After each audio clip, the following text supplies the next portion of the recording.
네, 시청자 여러분 안녕하십니까. 출발 마케돈 예민수입니다. 새로운 한 주가 시작됩니다. 2월의 셋째 주입니다.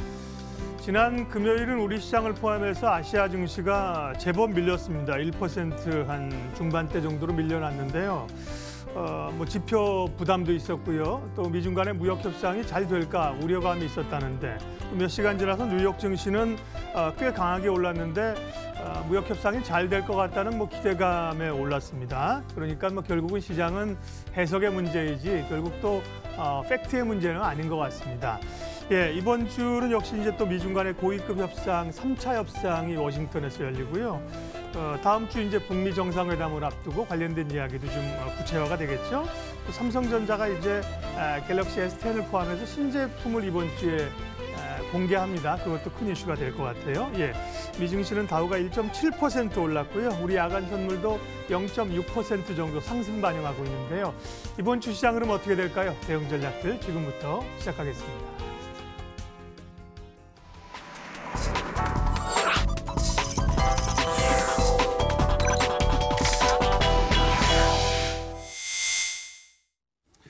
네, 매주 월요일 장영혁의 마켓 시그널 한국투자증권 법인금융센터 장영혁 팀장님 함께합니다. 어서 오세요, 팀장님. 네, 안녕하세요. 지난주 월요일도 그랬던 것 같아요.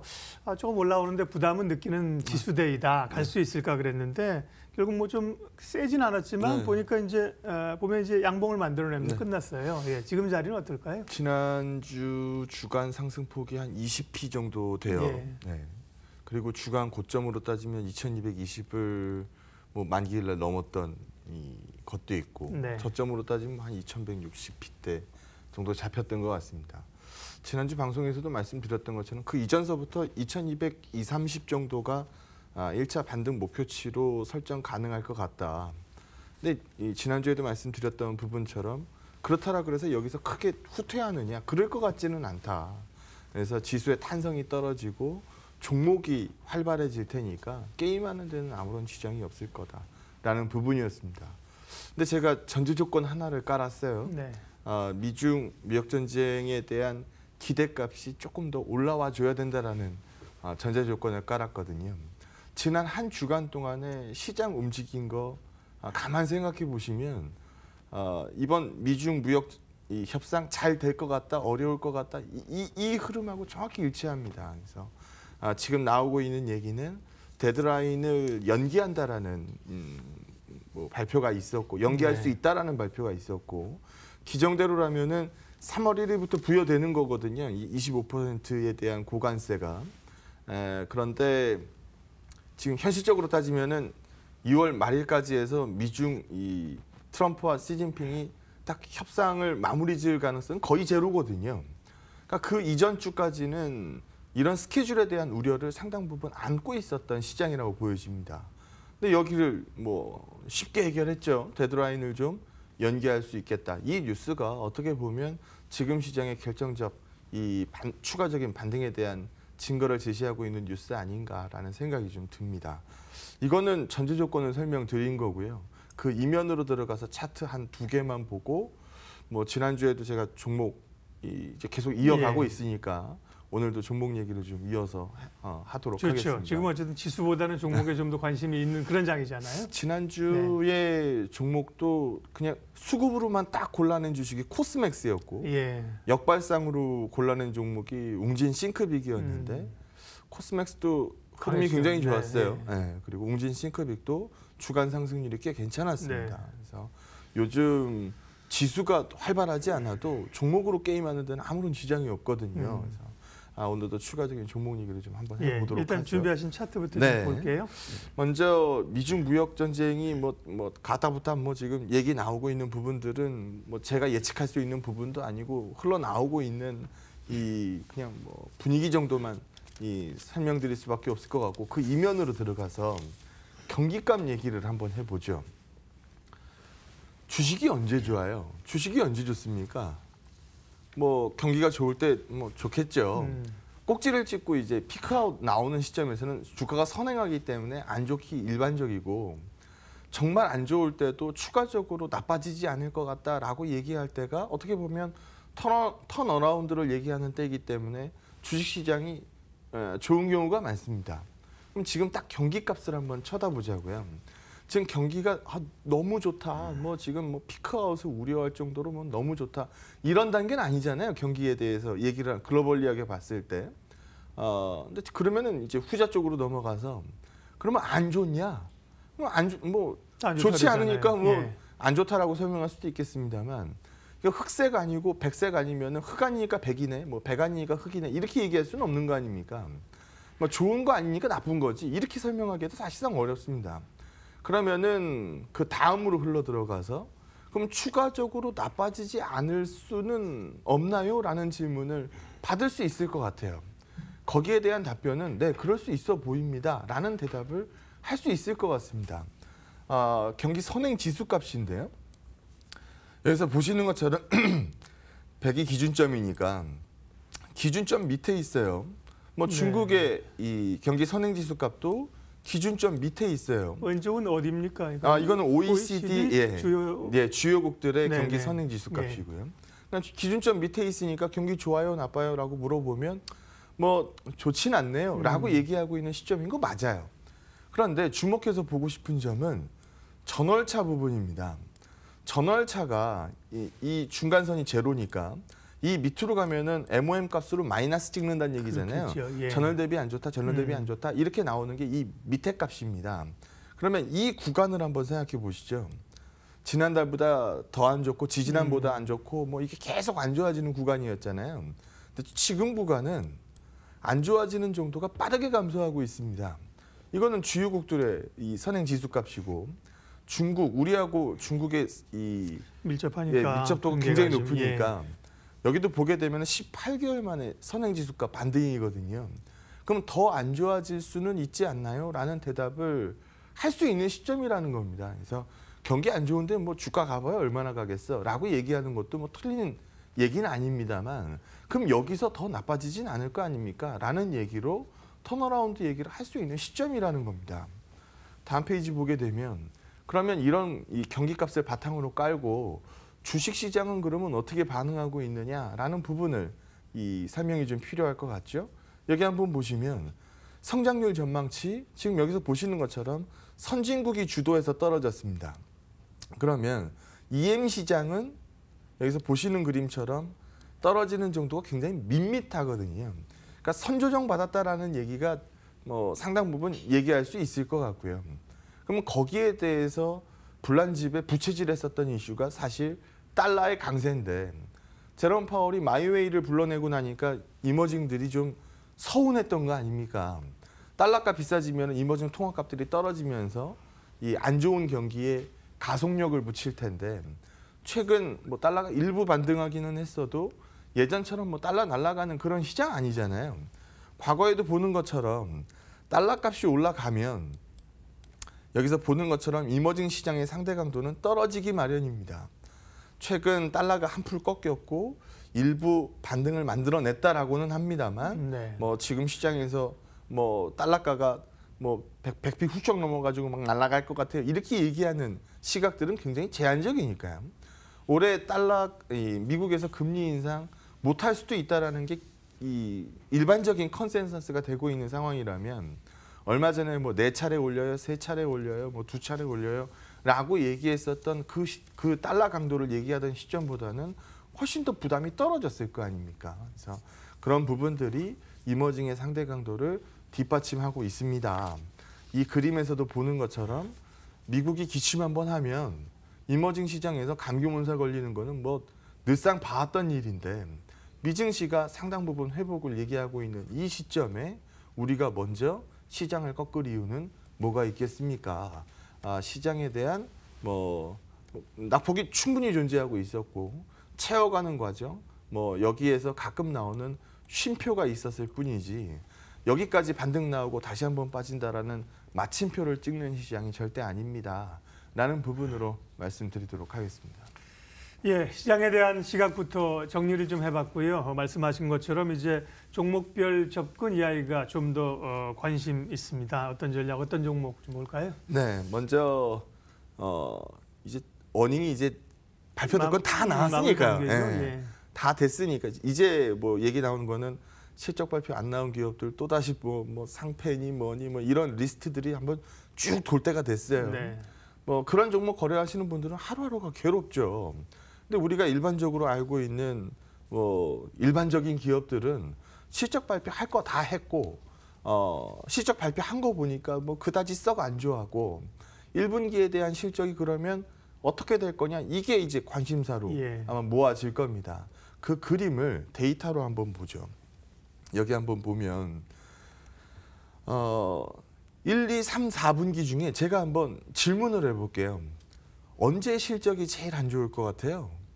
1, 2, 3, 4분기 실적 중에 언제가 제일 안 좋을까요?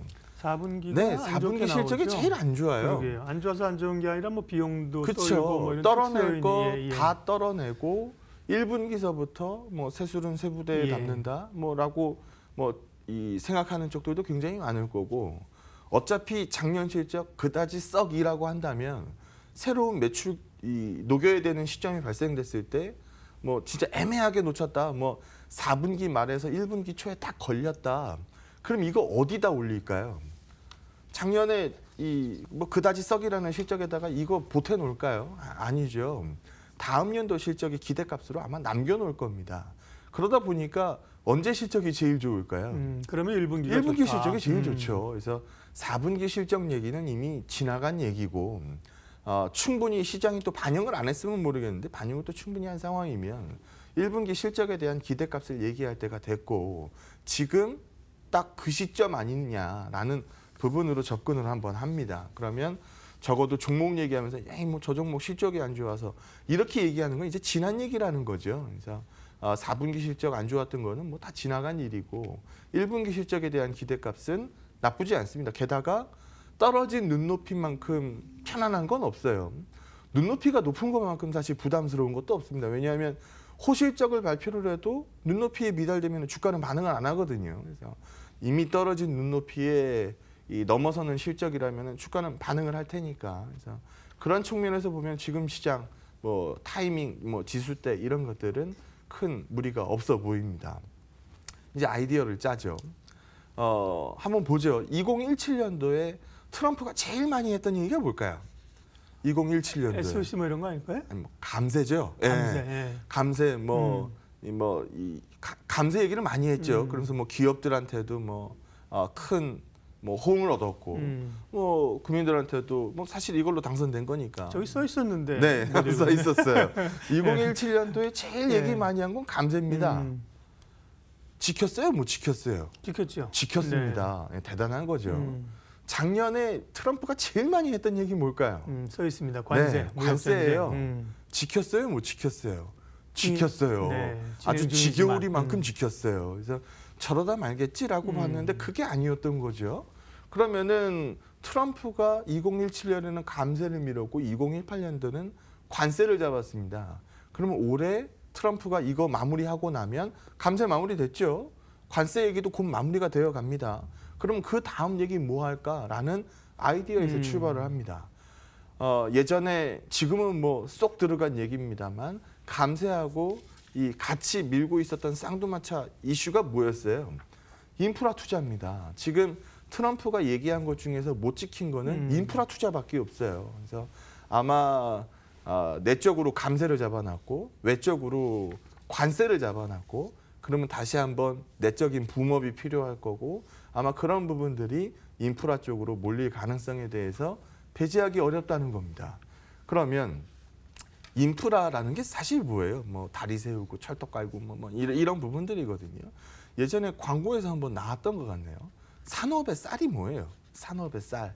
철강입니다. 철강. 그래서 뭐 교각을 세우든 뭘 하든 철은 다 들어갑니다. 그래서 오늘 포커스는 철 쪽으로 한번 맞춰보죠. 예. 포스코 얘기를 한번 해보려고 하는데 주변서부터 이제 접근을 한번 가 보도록 하겠습니다. 철강석 가격이 올랐다. 철강석이 뭐예요? 철이 들어가 있는 돌덩이 네. 아닙니까? 그러면 이 가격 자체가 이렇게 급등을 했다. 그러면 제가 이 질문 하나 할게요. 그러면 철강 가격이 올랐어야 됩니까? 떨어져야 됩니까? 올랐어야죠. 올랐어야 예. 되죠. 그런데 옆을 보게 되면은 철강 가격이 오르지 않았거든요. 오히려 좀 떨어졌습니다. 그러면은 이 떨어진 이슈 뭘로 설명할까요? 미중 무역 전쟁 얘기로 뭐 얘기를 다 잡아가고 있었으니 누가 철강에다가 재고를 들이밀고 있었겠냐는 거죠. 그러면은 이 구간에서 철강사들의 이익은 어떻게 됐을까요? 줄었겠죠. 찌그러지죠. 네. 왜냐하면 비용값은 올라왔는데 판가는 떨어지고 있었기 때문에 철강 주식들은 주가가 안 좋았을 겁니다. 지금 뭐 포스코니 뭐 이런 것들 차트 한번 열어보시면 뭐 예전에 좀 꽤 크게 반등했었던 뭐 네. 이 중국에서 뭐 과잉 생산 잡는다라고 맞아요. 그래서 네. 크게 올라왔었던 거 굉장히 많이 뱉어냈다가 이제 머리를 듭니다. 그러면 이거 설명할 수 있는 어닝 얘기는 충분히 증명이 될 것 같습니다. 그러면 앞으로는 어떨 건데? 라는 부분 얘기를 한번 해보죠. 중국의 가장 큰 발목이었다라고 한다면 사실 트럼프의 입이었을 텐데 트럼프의 입이 요즘 꽤나 좀 뭐 과거보다는 완만하게 돌아갑니다. 그럼 미국의 인프라 얘기가 나오고요. 그러면 중국에서도 뭐 같은 스토리는 반복돼서 나올 겁니다. 그러면 중국의 열연가는 어떻게 될까요? 추가적으로 빠질까요? 아니면 반등에 대한 얘기가 있을까요? 반등에 대해서 무게를 실는 겁니다. 그렇게 되면 포스코 주가하고는 딱 맞아 떨어지거든요. 중국의 열연 유통가하고 포스코 주가는 정확하게 일치합니다. 그래서 지금 보고 있는 그림은 다음 구간은 하락이 아니고 상승 쪽에 가깝지 않겠습니까? 라는 부분에 설명을 좀 드리고 있는 거고요. 여전히 좀 뭐 시장에서 진짜 그럴까라는 이슈가 존재할 거기 때문에 아직 수급이 정확하게 잡히지는 않습니다. 하지만 주가는 선행한다라는 점을 먼저 좀 염두를 할 필요가 있지 않나라는 생각이고요. 그러면 이 얘기 아마 하실 거예요. 얼마 전에 뉴스 보니까 뭐 한국산 이 송유관에 대해서 뭐 반덤핑 관세가 어쩌고 뭐 50몇 % 뭐 이 기사 보시니까 그러면 이거 수출길 꽉 틀어 막혔는데 이거 뭐 괜찮겠습니까? 라는 질문들 많이 하실 겁니다. 뭐 이게 만약에 현실화된다라고 하면은 이게 최종 결정이 되게 되면은 뭐 대한민국 송유관들은 미국으로 못 들어간다고 봐야죠. 예. 뭐 작지 않은 부담이 될 건 뭐 맞을 것 같습니다. 근데 이게 이 최종 판정이 7월입니다. 7, 8월경. 그러면 이 뉴스를 붙잡고 그러면 미중 무역 전쟁 이슈가 수면 아래로 가라앉는 부분을 포기할 거냐라고 물어보면 그건 아닐 것 같습니다라고 얘기를 해야 된다라는 거죠. 그래서 골치 아픈 이슈인 건 맞지만 이 뉴스로 반등 기대감을 꺾기에는 훨씬 좀 무리가 좀 있어 보입니다라는 부분으로 설명을 좀 했으면 하고요. 그럼 한 종목만 소개하고 끝내기에는 시간이 몇 분 남았으니까 좀 섭섭하죠. 네, 예. 그래서 추가적인 수급에서 찾는 종목을 예. 좀 안내를 해드리면 우리 지난주까지는 외국인이 이끌고 가는 지지난주죠. 예, 지난주 제가 방송을 할 때니까 지지난주 시장까지는 외국인들이 따라와 증시였어요. 그러니까 외국인들이 끌고 올라가는 증시였죠. 그러면서 이제 1차 반등 목표치까지 채워줬었던 거고 뭐 약속이나 한 것처럼 외국인 수급이 바로 줄어버렸어요. 그 다음에 어디가 올라왔는지를 보시면 돼요. 기관 수급이 매도가 크게 줄고 매수로 들어오는 날들이 종종 잡히죠. 지난 만기일 날 같은 경우에는 막판 동시효과 10분 동안에 저 종가가 왜 저래요? 라고 얘기하는 종목들이 그렇게 많았으니까요. 시가 상위 종목들 쪽에서 그런 부분들이 굉장히 많았죠. 그래서 외국인들의 수급이 떨어진 만큼 기관 수급이 올라왔기 때문에 기관들이 뭐 샀는지 보면 대충 답 나옵니다. 그러면 기관 수급 이 지난주 5거래일 동안에 순매수 상위를 골라보면 여기서 이제 이 종목들 돌려보면 이제 차트가 눈에 딱 들어오실 텐데 가장 먼저 눈에 띄는 거는 코스닥 ETF 쪽으로의 투자입니다. 뭐 코스닥에 대한 매입이 과거에 비해서 월등히 높아졌어요. 종목장으로 흘러가면 코스닥 ETF만큼 사실 쉬운 게임도 없거든요. 그래서 이 부분 먼저 체크할 수 있을 것 같고요. 다음 이 포커스는 KB금융을 필두로 해서 뭐 하나금융이든 뭐 신한지주든 뭐 이런 은행주들 쪽으로의 매입이 많이 늘었습니다. 우리 금리 올리긴 글렀어요. 그럼 금리 올리기 글렀다라는 얘기는 은행주한테 계속 부담이었을 텐데 이 얘기가 계속 듣다 보면 이제 무뎌지는 거거든요. 그러면은 빠지냐 금리가 그건 아닐 것 같다라고 한다면은 이 정도 빠졌으면 받아낼게요. 뭐 그리고 대표적인 시장값이니까 그래서 지수 올라가면 은행주 빼고 갈 수는 사실 또 없거든요. 그래서 뭐 그런 부분들의 매입이 좀 잡힌 부분이 눈에 띄실 거고 여기까지는 뭐 이제 안 와닿으실 거고 그럼 종목으로 콕 집어주세요라고 얘기하시는 분들은 꼽은 종목 요 두 종목 보입니다. 뭐 지금 뭐 요 표보다는 차트하고 최근 수급 뭐 예. 차트 보여주시는 게 더 좋을 것 같아요. 포스코 캠텍 최근 차트 한번 보여주시죠. 포스코 캠텍도 사실 옛날 주가 생각하면 지금 주가 레벨 굉장히 높죠. 그렇죠. 예. 예. 하지만 얼마 전 주가 대비해서 지금 주가 쳐다보면 좀 더 길게 보여주세요. 예. 꽤 밀렸다가 최근 그럴싸한 반등을 만들어내기 시작했습니다. 그럼 일단 삼박자잖아요. 주식의 삼박자는 실적, 수급, 차트입니다.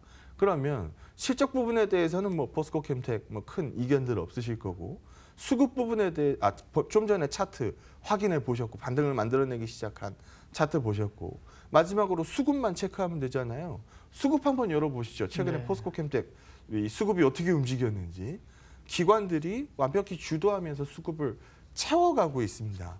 그러면 이런 종목들은 최근에 반응이 나쁘지 않거든요. 그래서 뭐 그렇게 한 종목 골라낼 수 있을 것 같고요. 똑같은 컨셉으로 한 종목 더 수급으로 열어보면 네. 스튜디오 드래곤 올라옵니다. 그래서 이 요즘 시장 뭐 레벨 떨어진 종목들 쪽에서 채워가는 종목들이 대세거든요. 그런 컨셉으로 종목 고르기에는 큰 무리가 없기 때문에 이번 주는 뭐 포스코 얘기도 많이 했습니다만 뭐 좀 약간 이 활발한 이 사이즈 종목 좋아하시는 분들은 뭐 포스코 캠텍이나 뭐 스튜디오 드래곤이나 이런 컨셉들 다시 한번 권유드리도록 하겠습니다. 주가가 급락하면서 성장주에 대해서 아주 고통이 많았거든요. 네. 대표적으로 지금 말씀하신 기업들도 그런 성장성을 머금고 있는 기업들인데요. 다시 좀 이제 결국 이제 기관 수급이 좀 들어오면서 관심권에 들어옵니다. 예. 미래는 예측하는 것이 아니라 상상하는 것이다. 또 오늘 상상력을 이제 발휘해서 미국의 인프라 투자, 포스코하고요. 또 종목 이야기 해주셨고요. 전략 마무리하겠습니다. 네, 뭐 제가 방송에서 이 얘기 많이 했었던 것 네. 같아요. 작년에 최대 이슈가 뭐였어요?라고 하면은 제일 시끄러웠던 분 두 분 꼽으면 되거든요. 그래서 트럼프하고 제롬 파월이었습니다. 요즘 양쪽 모두 조용해지기 시작했어요. 그러면 작년에 밀어냈었던 부분들을 채워가는 과정이다라고 보는 시각에는 무리가 없다. 그러면 이제까지 얘기했었던 뭐 시황 플로우들, 뭐 종목들 뭐 설명하는 데는 큰 무리가 없다. 기존의 의견 지속하도록 하겠습니다. 예, 장영혁의 마켓 시그널 한국투자증권 장영혁 팀장님 함께 했습니다. 고맙습니다. 네, 고맙습니다.